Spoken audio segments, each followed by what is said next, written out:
喂，六哥，三哥，咁坐到啊？咩錯檔啲拍完戲翻嚟啊嘛？得唔得呢啲？梗係得啦，呢筆海工上一次我哋破過價噶啦。係啊，喂，今次咧我哋整啲海底爺破下價，叫你揾啲貨揾到未？嗱，你話要破價嗰啲海底爺嗱，我帶你睇睇啊。呢個賣相係咪靚好多啊？靚好多，仲可以破埋價。嗯，只不過你聞下。哇，一陣好味嘅。係啊，呢啲咧就分咗硫磺嘅海底爺啦。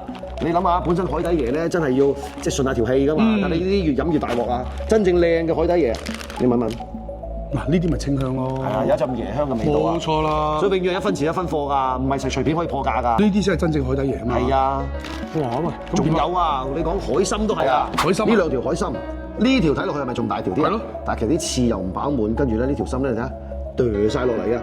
呢啲係染色嘅福建嘅嗰啲飼料激素參，半年時間就已經生成咁㗎啦。好似冇晒功能喎。哎呀，真係你睇我哋呢啲真正靚嘅，誓不低頭㗎嘛，係咪？係咯。呢啲咧先至係大連底貨㗎，有晒排翅嘅呢啲遼參。如果你話真係買到啲特別平嘅200蚊樓下一斤嘅啲大連參咧，你基本上可以唔使睇佢啦，肯定係加咗啲咩染色劑啊，仲要係飼料啊、激素咁樣嘅海參嚟㗎，唔食得㗎。喂，嗰排我阿媽去上課啊，買嗰啲就係咧100零蚊嗰啲。